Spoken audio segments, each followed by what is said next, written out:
Title: Zelensky's furious tweetstorm unleashed, a tale of NATO intrigue and diplomatic thunder.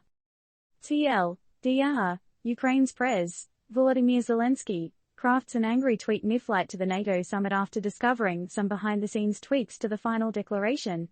The secret alterations, reportedly instigated by the US and Germany, downplay Ukraine's pathway to NATO membership. As a response, Zelenskyy decides to unleash some Twitter diplomacy, ruffling feathers across NATO nations. It seems like every day a new tweet goes viral, but it's not often that such tweets are sent from thousands of feet in the air by an irritated president heading to a NATO summit. But hey, welcome to 2023. Riding high and tweeting tough, Ukraine's President Volodymyr Zelenskyy aimed to shake up the NATO summit talks with a heated tweet after discovering that the summit's final declaration, initially more favorable to Ukraine, had been tampered with. No slight goes unnoticed, and certainly not one made by some heavy-hitting nations. The backstage drama. The final declaration's text, once offering clearer paths to NATO membership for Ukraine, was discreetly reworded to be less favorable, allegedly under the influence of the United States and Germany.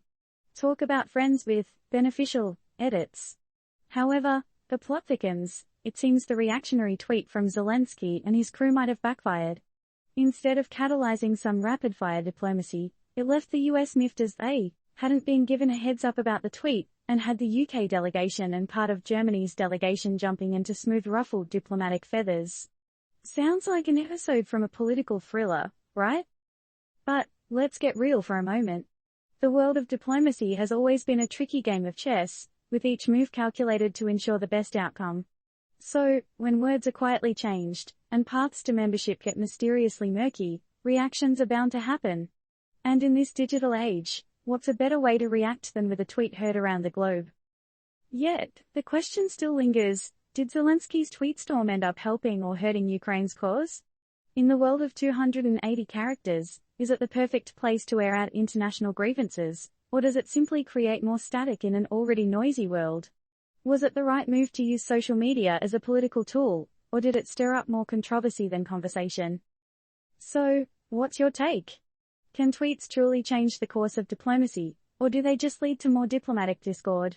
And, perhaps the real question is, what's the future of international diplomacy when a tweet can ignite such a firestorm? Disclaimer: this story is purely informative and does not represent the views of Turned Up News or offer any form of advice or recommendations.